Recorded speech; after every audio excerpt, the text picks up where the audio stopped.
Welcome back, everyone, to Third Street Reactions. I'm Zach. I'm Shane. And we are back with Gravityfalls Season 1.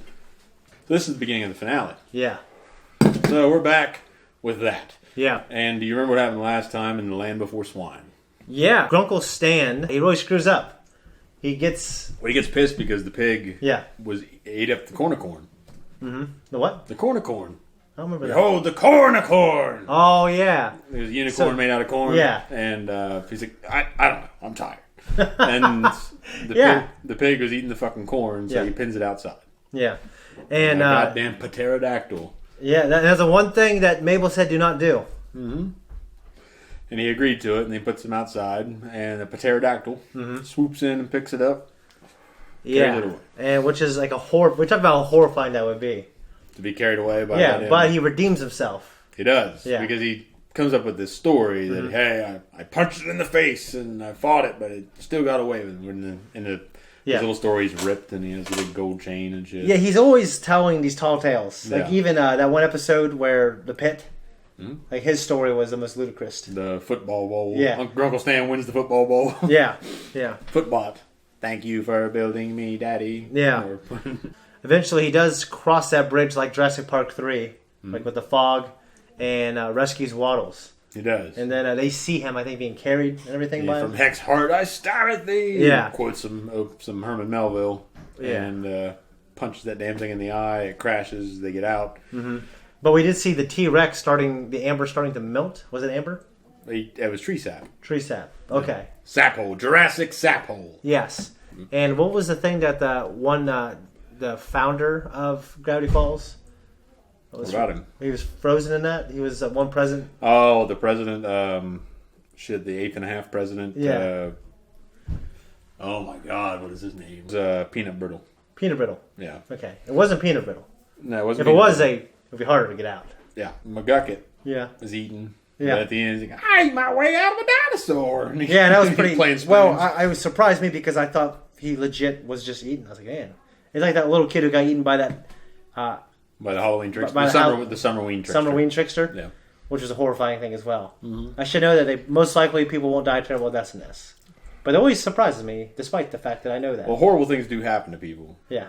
When you see it, I can imagine your reaction. Whoo! When you see it. Well, just like I think the most horrifying thing I've seen was that kid getting turned into a hot dog. Yeah. He's rolling. Can you imagine that? It'd be fucking terrible. Yeah, because your soul, like who you are, your like essence. A Rick as a pickle. Yeah, but it was worse because he Rick had control himself. Yeah. And he could control his environment. Yeah. He was capable. That guy's just some dumbass teenager. That but he got transported against his free will. That's the thing about it. It sucked. So no, it was a good one, and I tried to read the comments on Gravity Falls. Most people don't really put spoilers. I do, from my understanding, though, we're going to start getting answers next season, so I'm pretty excited about that. We will. Yeah. We will. Definitely. I'm not craving answers. I like the show the way it is. But you'll get some good ones. The next season's where it really starts gathering steam as far as the underlying story. Okay. And a lot behind the Pines family. Yeah. And, Grunkle Stan. Yeah. And some things that might... I don't want to say anything else. Let's go. Is that a turtle? B5. What? Turtle shell. Collecting rain. I don't think you're playing this right. Kids, come quick! Who's cute as a button and always your friend? Wink. Little Gideon. Gideon. Remember? One time I caught him stealing my moisturizer. And yet our mutual hatred for him bonds us together. Come on down. Little Gideon's tent to telepathy. Stephen Opening Root. soon at this location. Should we be worried about that? 41? Oh, heavens to Betsy. Gideon! Well, Stanford! My arch nemesis. Oh, no, not the broom!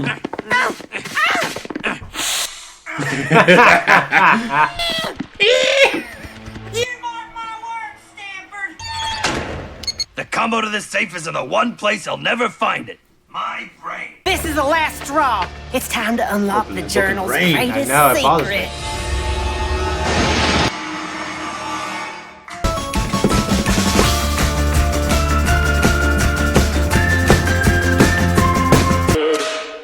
I'm tired during the day. I can relate to this. Uncle Stan, why don't we... Dream Boy High, where love is on your permanent record. Boo! You'll learn to like it. Ah! Dudes! There's a bat in the kitchen! Don't worry, I got this under control. Dipper, take care of it. Okay, I'll do it. Think about it. The more painful or difficult the chore is, the more likely it is I'll have to do it. I feel like Stan hates me. The sink's clogged! Dipper, get in here and fix it! You think that combination's safe in your mind, Stanford? We'll see what my new minion has to say about that. Oh, lift that elbow. Like the infinite horizon. It eludes my grasp.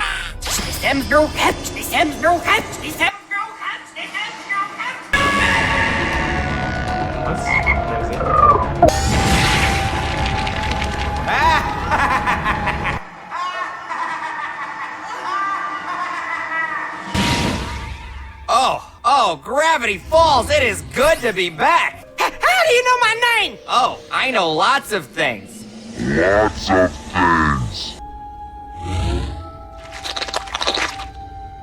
Deer teeth, for you, kid. It's kind of freaky. You're insane!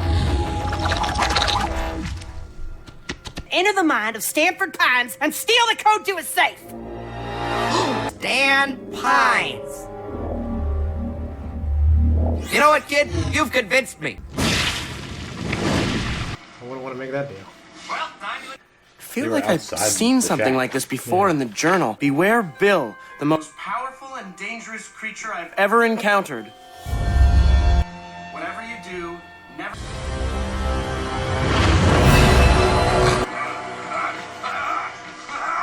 And now I have to save him from some crazy brain demon? You think I could take these burrito bites into Stan's brain? Thumbs up, thumbs down. You know what, I'm just gonna bring them. Magnum opus, habeas corpus, insectus... Habeas corpus. Yeah,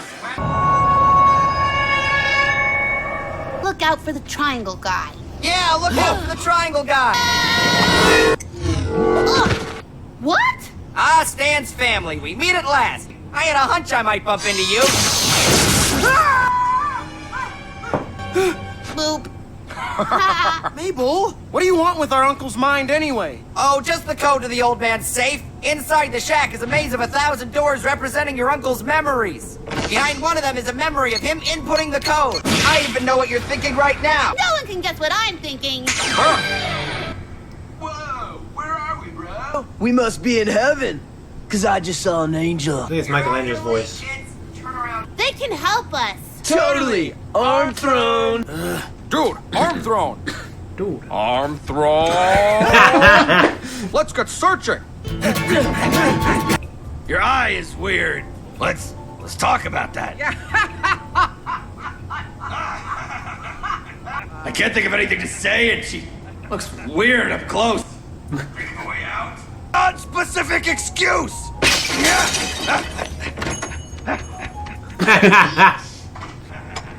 Look, Seuss, I'm gonna let you in on something. You want to know what I really think? I mean, look, kid's a loser. He's weak. He's an utter embarrassment. Jeez. I just want to get rid of him. It's a hell of a thing. Can't be a trick either. Hey, Mr. Tummy. Hey, Mr. Stan. Are you hungry? Yum, yum, yum. Sweet Ugh. Sally. that's like Oh, something we've been you would searching do. forever. I'd eat it. I can see you going. Yum, yum, yum.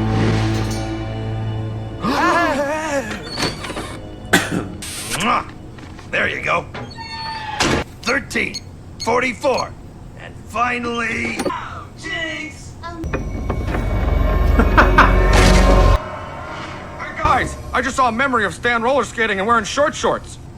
Didn't look half bad. Hey, something weird's going on here.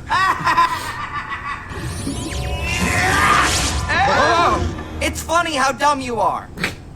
A combination to Stan's safe.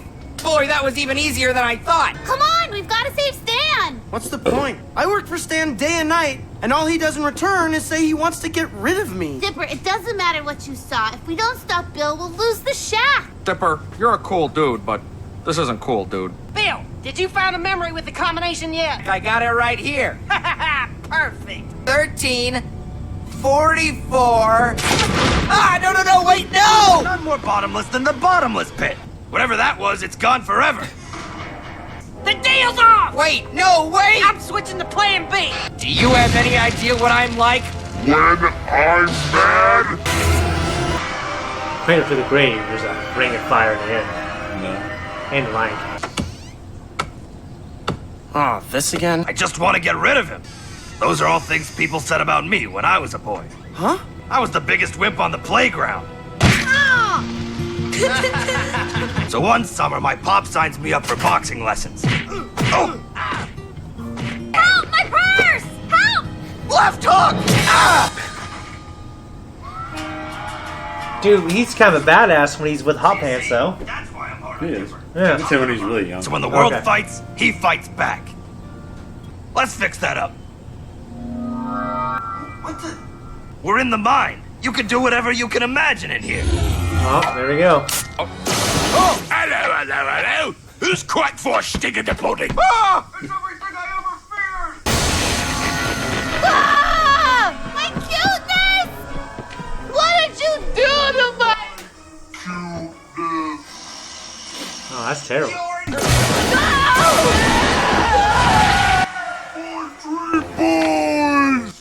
Guys, I just learned that you can conjure whatever you can conceive in Grunkle Stan's mindscape. Oh. Cool fighting stuff.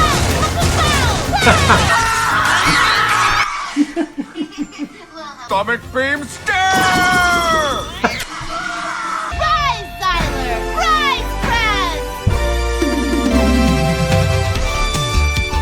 No! Synthesized music! It hurts! Enough! You're a lot more clever than you look, especially the fat one.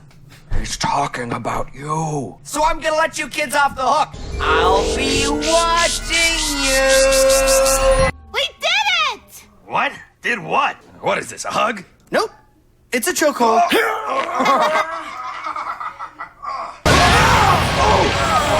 I'm sorry, Pines family. Did I wake you? I've got the deed. The mystery shack belongs to me.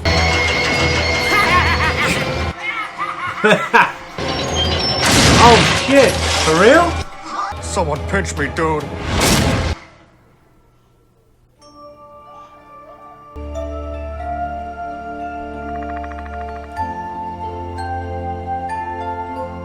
That outro gave me chills the first time I saw it. Yeah. Still gives me chills now.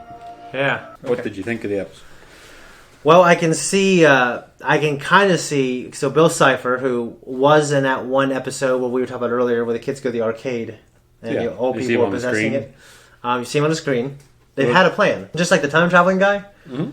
And Bill Cipher, yeah, he seems to be the big villain. He is probably, I don't know if he's my favorite character in this show, but he's definitely one of them. Yeah. I just love the voice acting and the performance of Yeah. that character, and you go, lots of things, and it's showing the little Yeah. blips of the guy on the moon and all this other shit.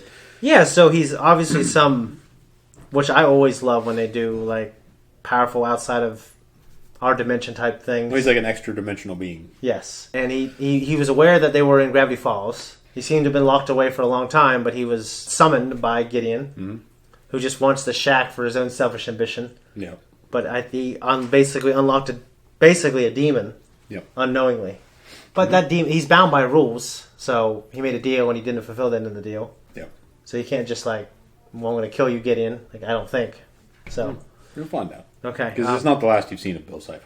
I imagine not, yeah. Because he said he was oppressed by the kids, so he's going to let them stick around and be watching things. All right, so that's that sequence of him making a deal with Gideon. Yeah. Deals with the devil.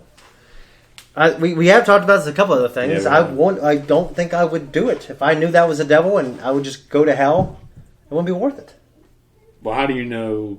I mean, we've mentioned this before and in a previous conversation. Yeah. It's like if you're the kind of person who's going to make deals with the devil, and obviously your soul is, according to Christian religion, is not yours to dispense, because You're bought at the the big price. the big man upstairs Yeah. is going to dispense with you. big guy. the big man. Yeah. He's going to dispense with you however he sees fit in the end.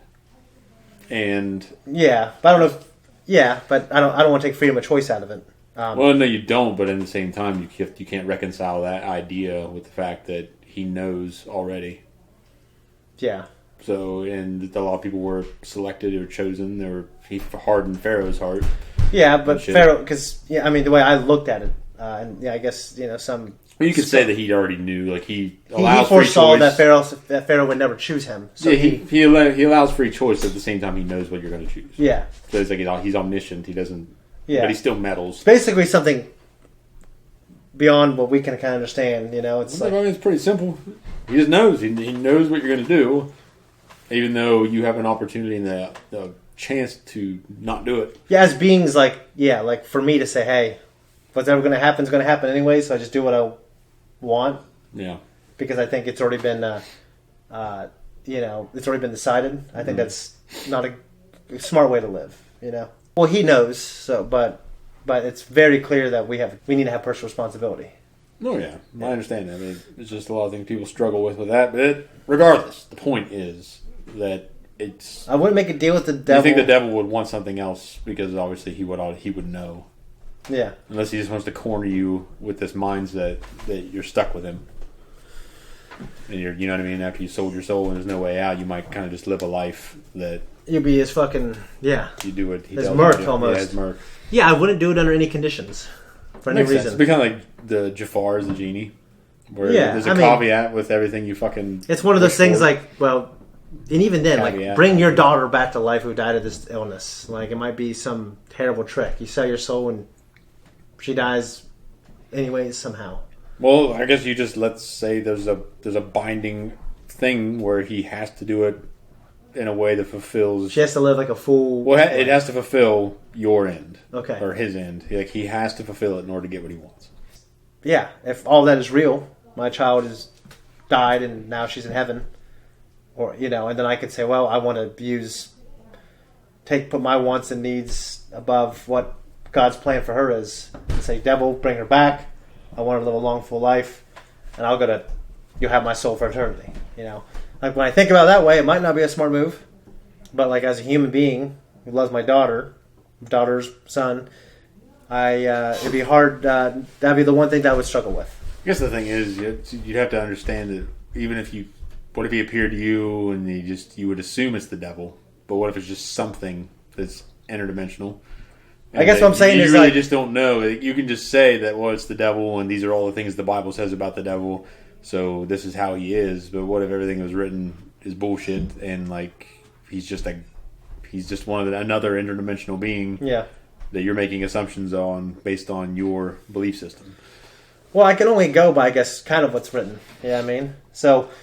Like, for instance, the idea is, okay, so we're basing our beliefs off the Bible. But why is the Bible legitimate? Okay, well, then we got to study the Bible. We got to study the history of it. We got to go to historians of different religions, different beliefs, different scholars and historians who study the manuscripts and try to look at the validity of it. And then we got to think, okay, how many copies of this manuscript were all over the ancient world, and how far were they apart, and what are they carbon dated as? Mm-hmm. Okay, were they written 500 years after Jesus' death, or were they written within 5 or 10? That could also fall into the fact that a lot of people just want there to be more, and the ancient peoples especially. Yeah, because you're trying to. It's almost like a poetry of life, where you're adding something to life to give it meaning, a beauty to life. I admit that.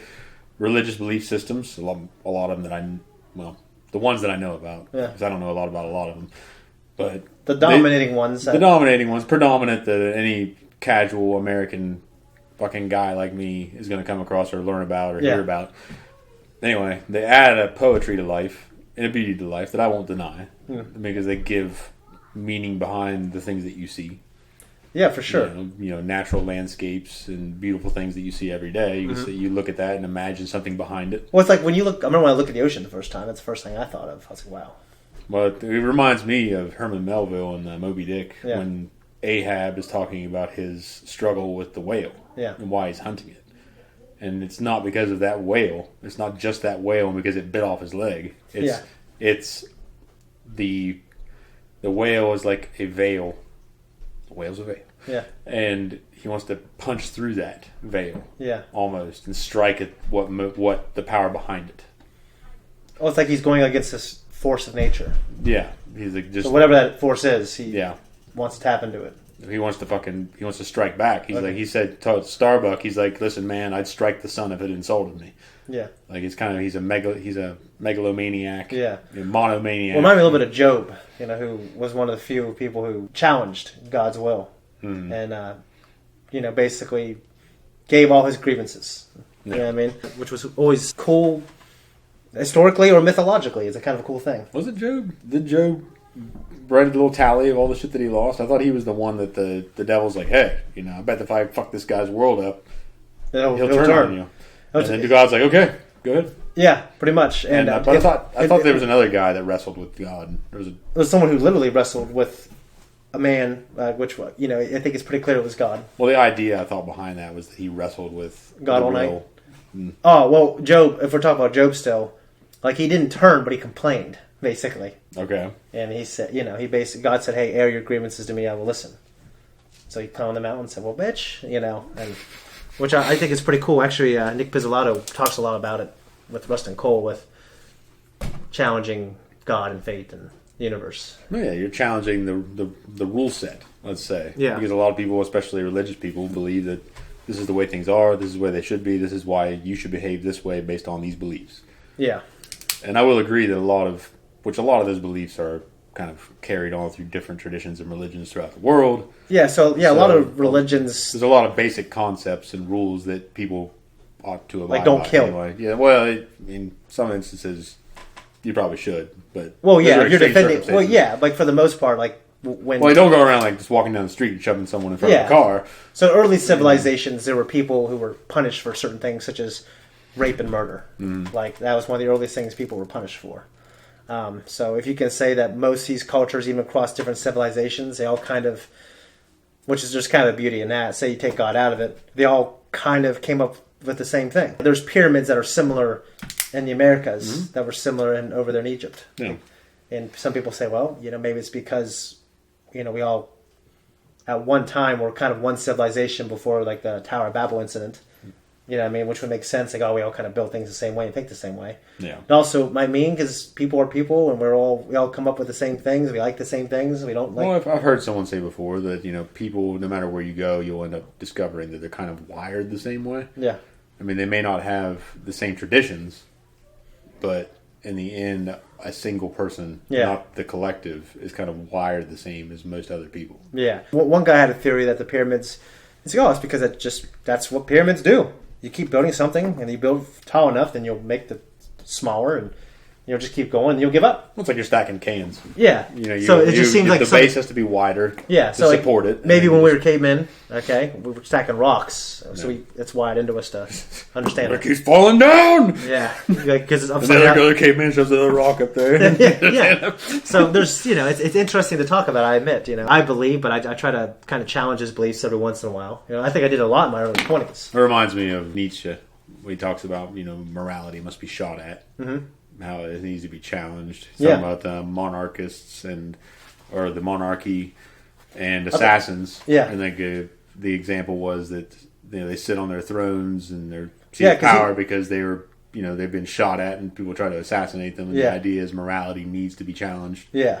So those are really cool concepts. Seuss with the snacks. Yeah. Reminded me of Donatello in the first Ninja Turtles movie. Like, don't worry, guys. I came prepared. Yeah. Put those away. Yeah. When they're out on the fire. Yeah. Pork rind. Yeah. The characters that come out of Mabel's mind, they really remind me of the BK kid. Burger King kid? I remember. That thing's freaky. I don't know. I mean, maybe the colors. Glasses and shit. They kind of just reminded me of the cloned boy band guys a little bit. A little bit. That's probably why she's a girl that likes that kind of shit. Flashy, Good looking. It reminds me of like Saved by the Bell meets the Burger King kid.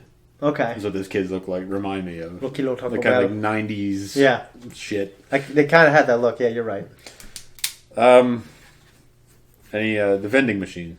Did you catch that in Stan's memories? No, I didn't.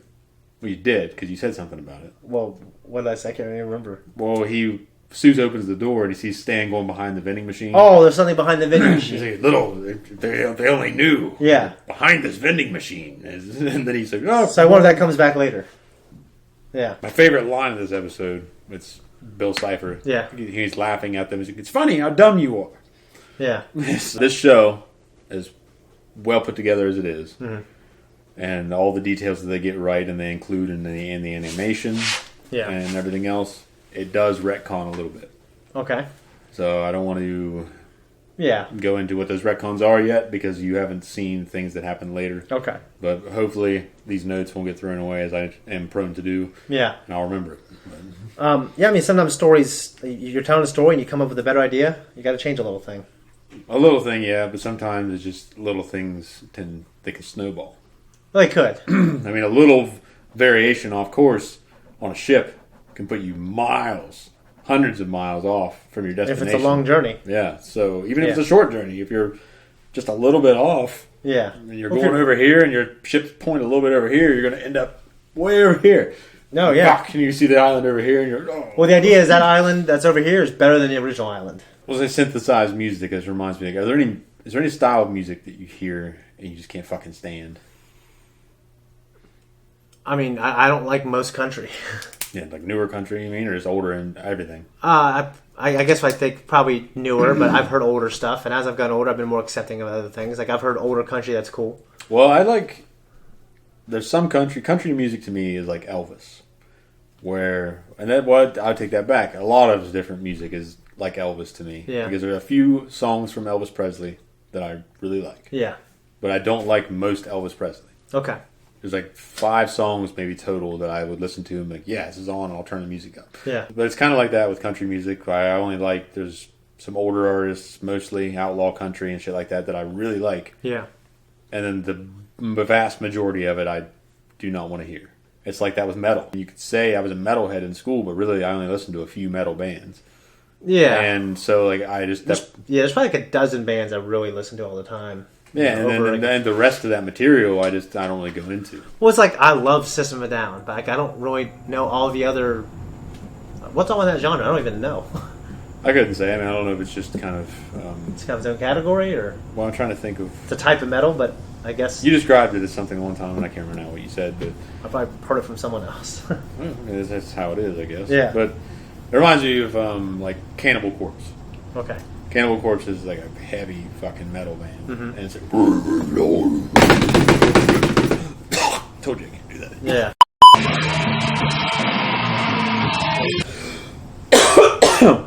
Well, I can't get into that. Yeah. I just can't.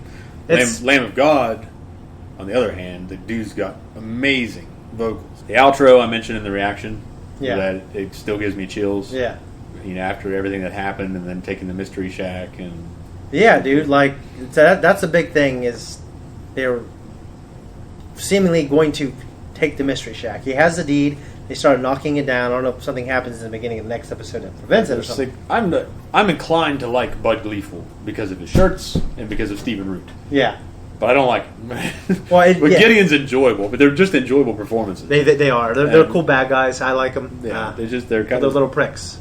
They are. Yeah. And Bud's kind of a pushover for his son. Yeah, he is. He's kind of just lets his son run wild. But that's fine. One thing I love about Gideon, though, is he's just this tyrannically evil little child. Yeah. And he somehow is a nemesis to Stan, who is so much older. You know? It's funny. It's a funny dynamic. Yeah. And the whole thing with the broom and the cat, I laughed at that. The only other thing I got on my notes, turtle shells. Yeah. It seemed to offend you to see this turtle shell. I love turtles. I guess if they found it outside, that's a little different.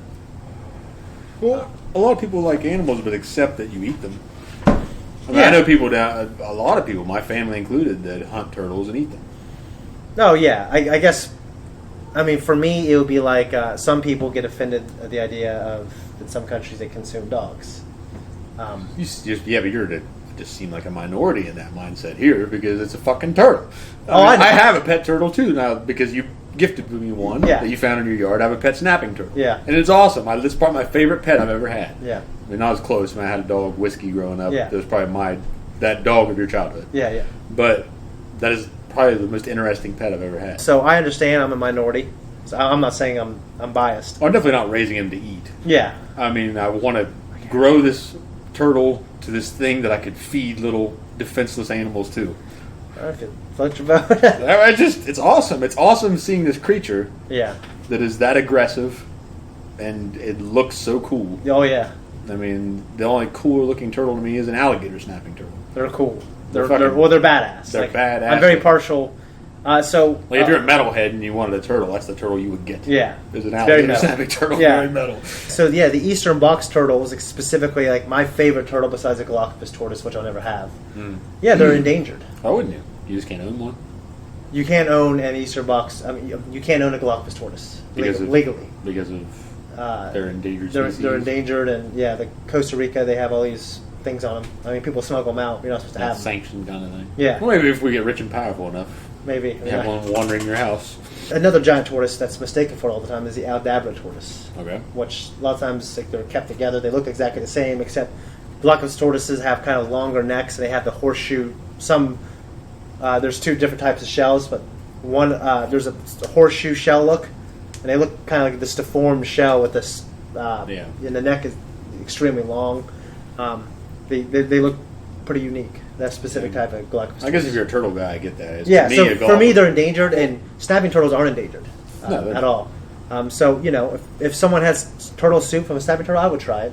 Well, most people around here, that's what you hunt, because that's the only turtle that gets big enough to hunt. Yeah, but box turtles, a lot of land tortoises, they're endangered, and we might not have them anymore. I like the desert sad. tortoises. Yeah, they are cool. They're pretty neat. They have the little, I don't know what you call the little sections of their shell. They're spiny? That have spines on them and shit. Yeah. They're pretty neat. Well, the idea that they catch evaporation. Okay. Yeah. That's pretty cool. Yeah. So, it makes me sad to think they could go extinct. That'd be very terrible. So that, to me, I just love them. That's fair enough. Yeah. I can't think of an animal that I don't really love snakes. I like reptiles a lot, but I don't really love snakes. Well, you have an ingrained fear of them. It's probably in your genetic code. No, I can tell this show is ramping up the stakes, and it's really cool. I know Bill Cipher is probably going to be a big game changer. He's certainly like the craziest, most powerful type thing we've encountered. So he was his pictures in the books. Mm-hmm. So it's something to do with the books and that, and I'm still thinking Gomper's involved somehow. That's what I'm thinking. That's all I got. I liked it quite a bit. Yeah, I'm excited. The end of my notes. Little question though, a little trivia at the end here. Okay. Did you catch the brand name of the television they watch? No. This is Zenith? No. It was Worrell. Worrell? Worrell. I didn't catch it. Worrell. Like that Appalachian speak. Worrell. Okay. A little easier one to catch. Did you catch the brand name of the dart guns they were using? I saw, but I can't remember it. It's Nyarf. Nyarf? Nyarf. Like Nerf? Okay. Nyarf. I was thinking of that, and I thought of a Nerf gun, but I didn't. Yeah. I didn't put it together, yeah. Sometimes it just doesn't come together. It doesn't. For any of us. That's it. Thank you for stopping in. If you like what we do here, like and subscribe. You'll find us on Instagram and Twitter. And, leave some comments. It really helped. Tell us how much you like my shirt, or if you hate it, or if I should unbutton another button or button back up. Or if I should button this up. Yeah, or vice versa. But